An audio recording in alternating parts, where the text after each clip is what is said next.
Hey guys, it's Kevin again, and this is going to be my review for the original Season 2, Episode 5, Red Door. Now, I know this review should have been up when my Gotham review was up, but of course, if you guys did not see my Gotham review, this was not on for me. Unfortunately, the CW had some stupid football game on that delayed the originals, so I watched the originals on this really good site called Solar Movie. They show a lot of TV shows on there. That's where I watch The Nick. That's how I watched a bunch of TV shows that I don't have. That's how I watched the entire series of The Nick, pretty much. And I watched it on there, and I'm very happy I did, because this was by far the best episode of the season. I love this episode. I thought it was just such a fantastic episode. I love everything that's going on in it. And one of the things I loved about this episode, definitely, was that this episode was, again, just a building kind of episode, definitely. I really like that. And I really love the way the show is showing flashbacks, definitely. Like, they're incorporating flashbacks more into this season. They showed them last season, but they didn't show as much as they did this season, which I definitely really liked. And I forgot that it was actually November Sweeps week, so this was definitely a November Sweeps episode, which I think is definitely really good. I'm just telling my friends November Sweeps. Let's just get this episode, because I overall thought it was amazing.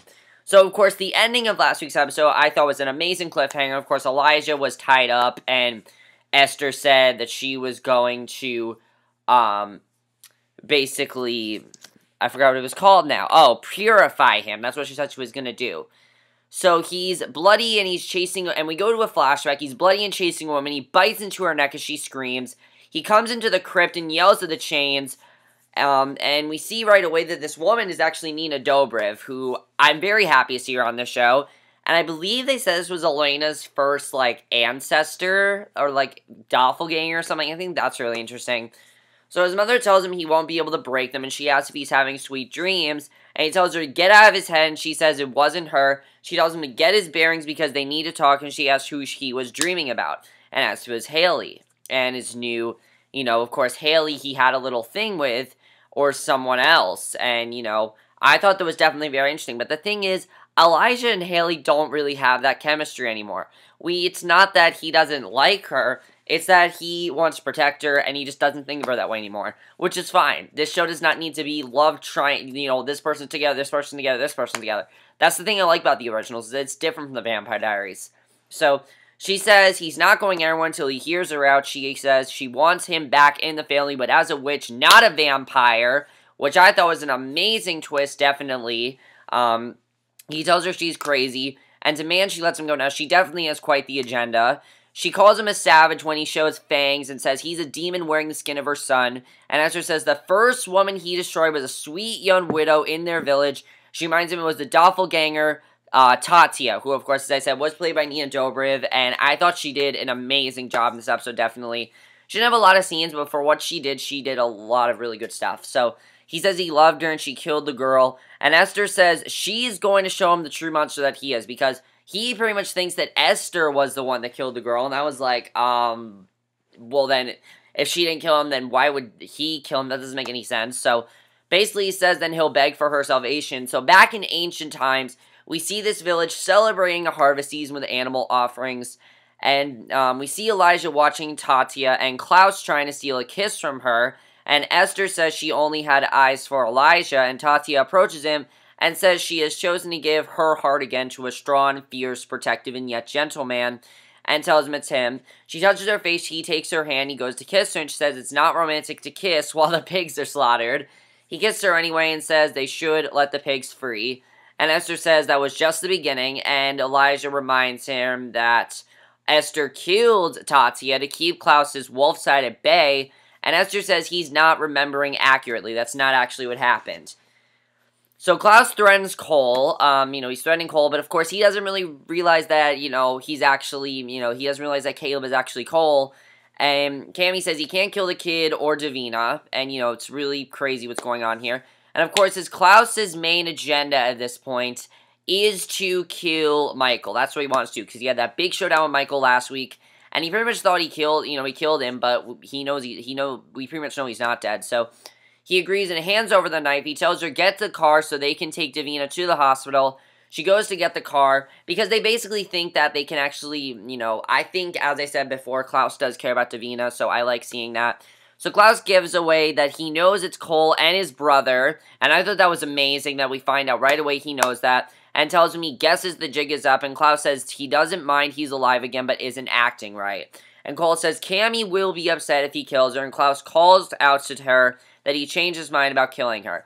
The thing with Cole being alive is that Klaus is not really upset because Cole and Klaus didn't really have a lot of tension. We saw that they were actually very good brothers and everything. Plus Cole was kind of neglected like Rebecca was, so I thought that was interesting to see, and I was happy to see that Klaus wasn't mad at him or anything. So basically, she doesn't answer. He goes outside and finds that Mikael is gone along with Cammy. So Cammy's gone, and we find, he sees that Mikael's taken her.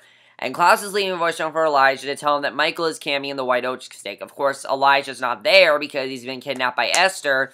And he tells Cole to wake up Davina so she can get Mikael back under control. And Cole refuses to help, and Klaus tells him that they're not done, and then takes off. And Cole tries to wake up Davina so they can go. And he gets a call and doesn't take it. Then he gets a little head tremor. And his nose bleeds and the phone rings again. He takes the call from Finn and tells him to quit magicking him like that. And Finn says he doesn't like voicemail. He asks if he has the stake. And Cole says there's been a snag, but if he has it under control, Cole tells him that Davina's working on a spell to unlink Klaus from the others so they can kill him without killing the other vampires. And Finn asks how she's working the spell, and Cole says he doesn't know. Finn tells him to get the spell done or kill the girl, and Finn says their mom needs Klaus alive and connected, and Mikael drags a protesting Cammy through the woods. So yeah, that was definitely very intense. So then we see Mikael, he's dragging protesting Cammy through the woods. She tells him Klaus will find him. She says she knows how much pain Klaus' bite causes, and he says when he feeds her, he'll be restored. He tells her that he won't feed her because he wants to use her as leverage, basically.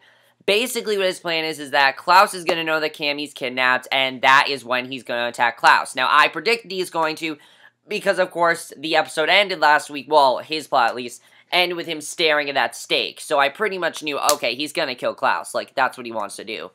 So Cammy says the enemy between he and Klaus is ridiculous, and says he's holding against Klaus that another man fathered him.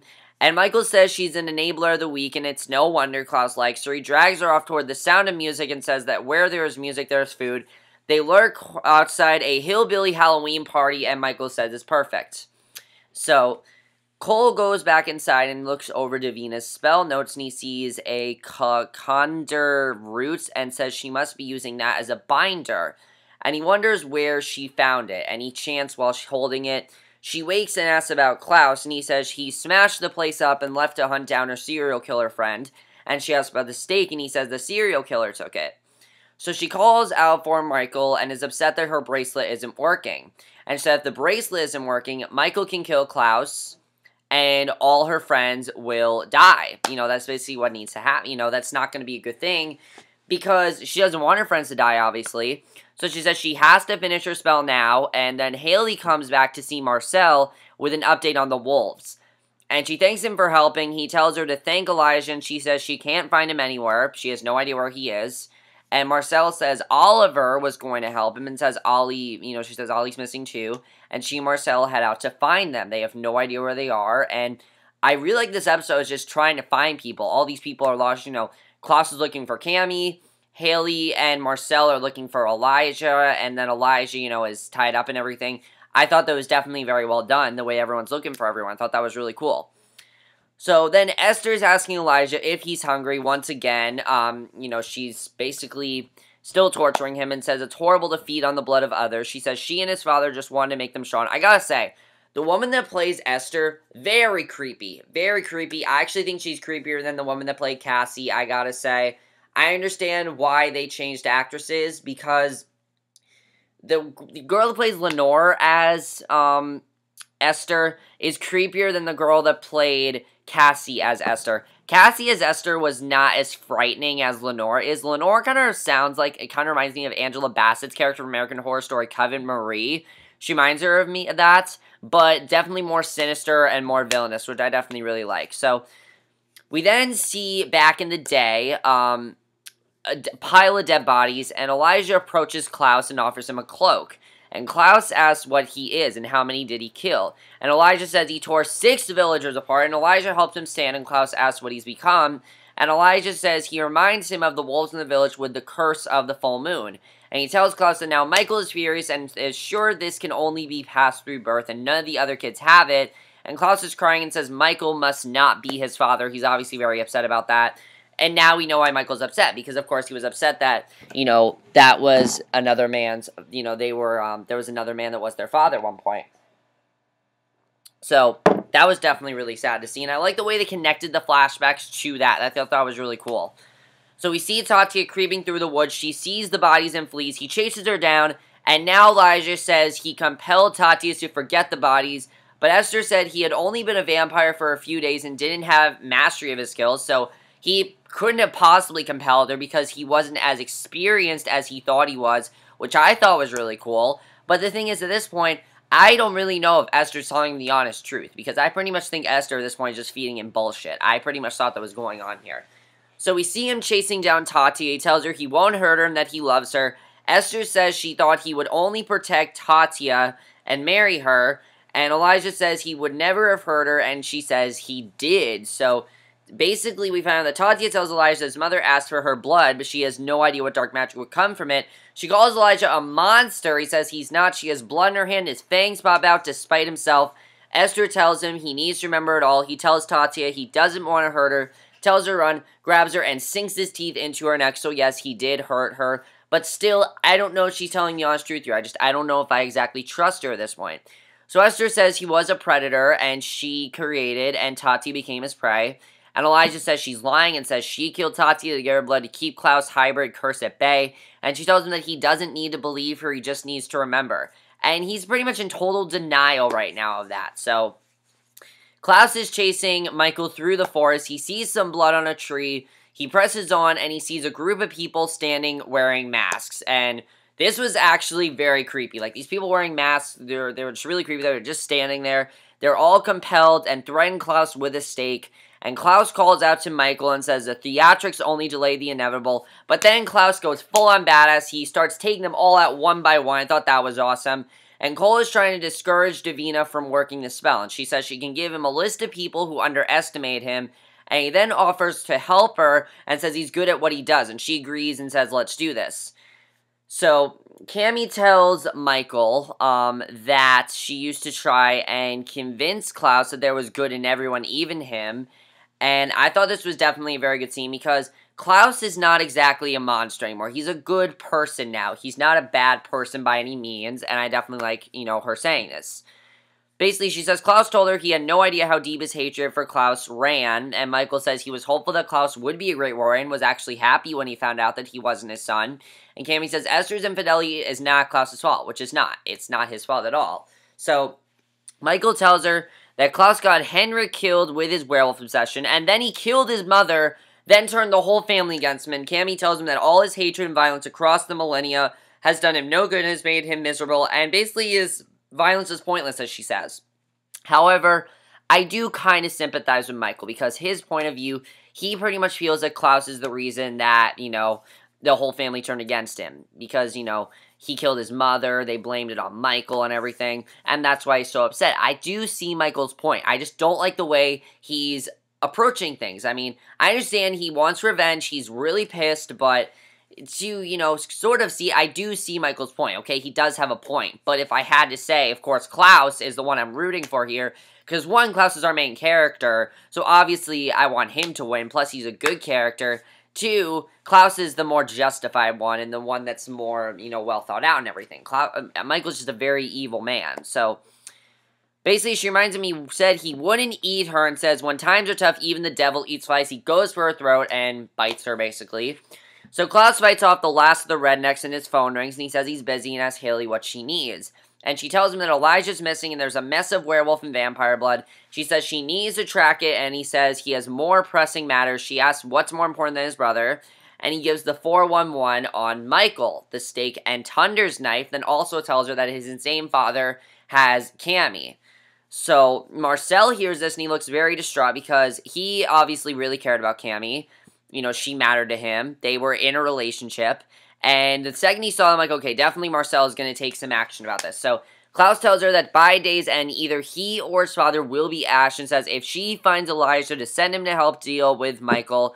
He hangs up, and Cole and Davina are then sitting on the floor of the cabin and chat. She tells him to stop and says it's not working. He says maybe she's doing it wrong, and she tells him to stop chanting and says she'll use his power and chant. But when she touches him, she sees everything that happened while he was out and knows he's an original. So yes, the jig is up. She now knows that he is a Mikaelson.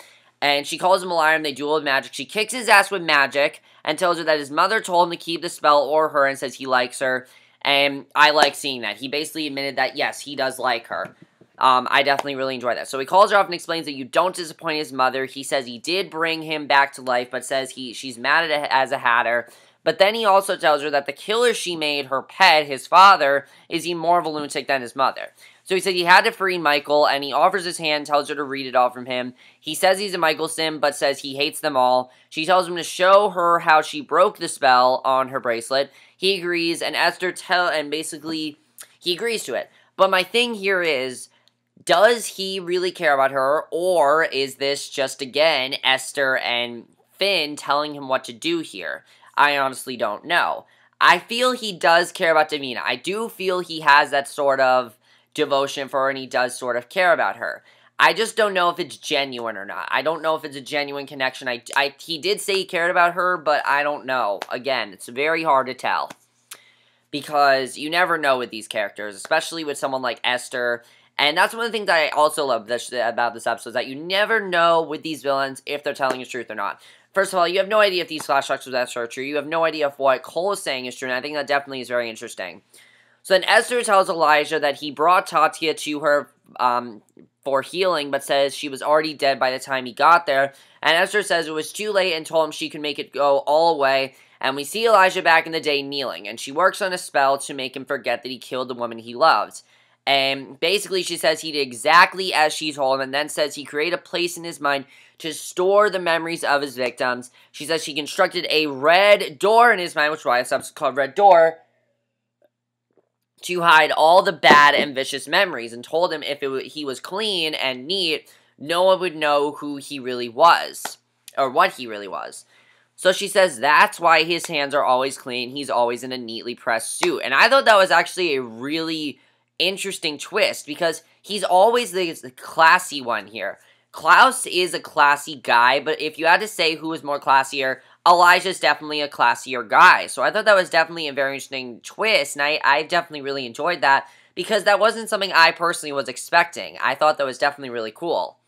So, basically, it keeps the truth locked away, and it says 1,000 years is a long time, says the red door was only intended to hold one secret, and is now bursting at the seams. She asks him how long it will be before Haley's body is also behind the door, and Esther tells Elijah that she will give him and Haley new bodies, and that they can be human, and even have a child together. And Elijah tells his mother she won't break him, and Esther says he's already broken, that they all are, but says she's there to fix them all.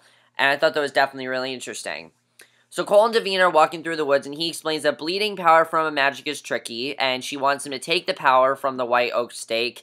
And he says she's being too ambitious, but she says to tell her to spell. He says her best hope is to disable it for a while. He asks if she's going to drive around looking for him, and she says she made sure she could always find Mikael, even without the bracelet.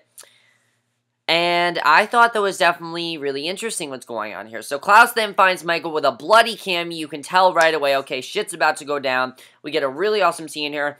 I personally thought this scene was better than last week's. I mean, I loved last week's showdown between Klaus and Mikael, but we have to admit, it was cut short. It was cut short. They didn't finish it. And here we get a really awesome scene. He tells Klaus he'll drain the rest of her as Klaus watches while he burns. They grapple for control. And while this is going on, Cole is telling Davina that they need to work the spell together. He tells her to take his hand, his power, and channel him. Mikael's down right away. Klaus tells him he's not as weak as he remembers. He moves to save Cammy when Mikael throws the knife at her. This costs him, and Mikael plunges the stake into his chest. Davina chants and the spell is working. Mikael yells at Klaus's body, asking why it's not burning. Mikael comes out, tells her to return the power to the stake inside with Mikael gone. Cammy's trying to pull the stake out, and the two witches slap him back with magic, but then have to break the power hold, and Michael swoops in and bites Davina. He heads back in to finish Klaus and is angry to see that Cammy pulled out the stake. He goes to attack a weakened Klaus, and Marcel is there and attacks. And I knew that was going to happen because obviously he really cares about Cammy, and I knew that he was going to, take some action for it, and he, some revenge and everything. So basically, Cole tells Davina, oh, I already read this. He gets the jump on Marcel, but then Haley's there, knocks him back. Davina's okay, also steps back. It's Klaus, Davina, Haley, Marcel, Cole, and Cammy all face down. And Klaus asks Michael if he wants to beg for his life. Michael tells Klaus to come face him like a man.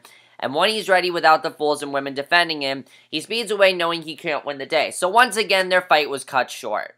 Because Michael doesn't want him to have people defending him. So definitely we can tell that there's going to be a final showdown between the two of them. Which there was in the 4th episode, but again, that was cut short, and this was also cut short. I thought we were going to get a really awesome scene, which we did, but he doesn't want anyone defending Klaus. So I thought that was really awesome. What's going to happen there. And what we got was really badass and really awesome. I mean, Marcel was acting awesome that scene. Davina was doing her awesome stuff. Haley got some action. Klaus, of course, did a lot of really cool stuff, but it just got cut really short. So I'm wondering what's going to happen there, definitely.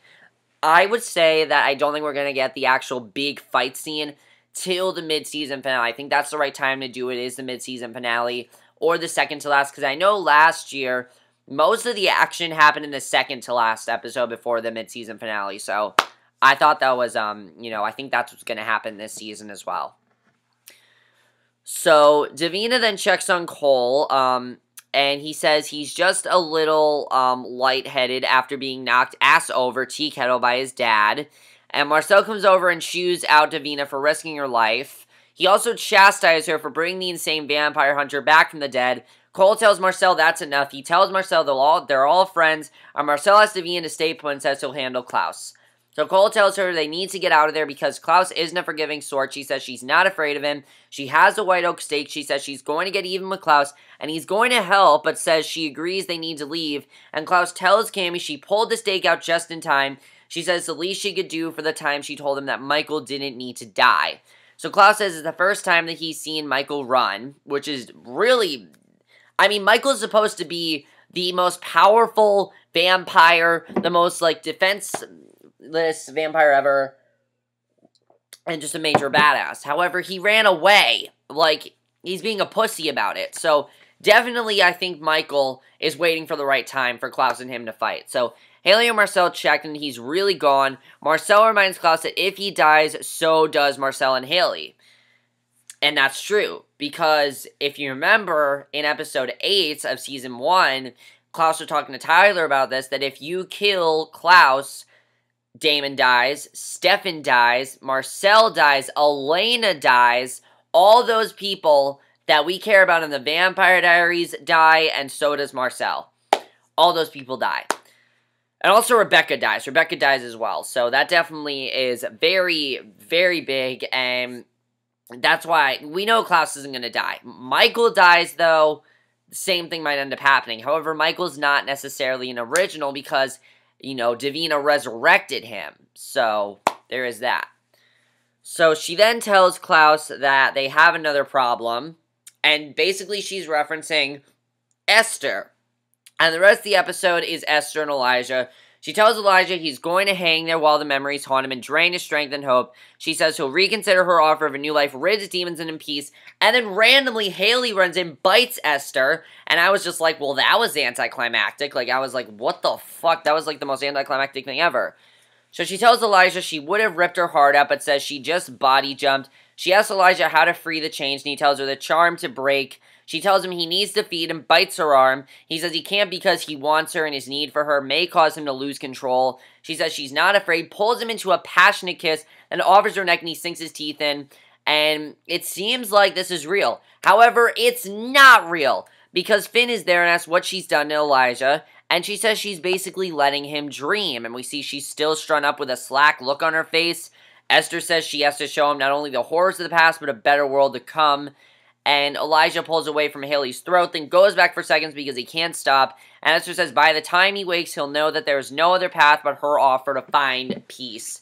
And that's the way the episode ends. And I think that is amazing because now we know that Esther means business, and it's her way or no way at all. And I can't wait to see definitely what happens there. Overall, guys, I thought this episode was by far the best episode of the season, but I do have a few things to talk about. First of all, Klaus and Mikael. There is going to be a showdown between the two of them, but I feel that Mikael just feels like he and Klaus are going to need to have a showdown, but he's not prepared for it or something like that. I think it's what he said to Klaus, that he wants him to fight alone. He wants him to be, basically have no one to defend him. He wants him to defend himself, and I think that's going to be very interesting the way that turns out. The other thing is Esther telling Elijah all these lies now? Because I feel everything she's saying is just a lie. Because of what she said to Finn, I don't think those flashbacks are actually true. I think part of it is, but some of it is not. I feel like something she's telling him is not true. Am I the only person that feels that way? I just personally do. I know it's weird, but it kind of makes sense if you think about it. Because of the dream world and everything, we'll have to see what happens there. If Haley does show up to free Elijah, what is going to happen? Because right now he's in a dream world. If Haley does actually show up, I'm definitely going to be very interested to see what happens there. And we'll have to see definitely what's going on there. Cole, do you think Cole is actually going to work against Klaus and all of them? Or is he lying to Davina? I don't know if he actually genuinely cares for her and if he's genuinely working with her. For right now, they left, but I don't know if that's actually true or not. We'll have to see what ends up happening there, and that's going to be very interesting. And I guess the only other thing to talk about is, I don't know. I guess the only other thing to talk about really is, I'm trying to think of what else there is to talk about, because I know there is, but I can't think of it right now. Oh my god, guys, I can't think of it. Basically, I guess that's really all there is to talk about. I mean, everything in this episode was fantastic. I loved everything that was going on. And do you kind of see Michael's point as to why he's doing this? I mean, I do agree with Cammy that this violence is pointless and violence is not the answer, but at the same time, Michael has points for why he's doing this, so it does kind of make sense why he's doing this. Let me know what you guys saw this episode. That's my review. Hope you guys enjoyed. Let me know what you guys saw this episode, and I'll see you guys in my next video, which will be my review for, I guess it will be my review for Sons of Anarchy, because there's no Flash, there's no Agents of S.H.I.E.L.D. I guess it'll be Sons of Anarchy, so I'll see you guys for that. Okay, bye.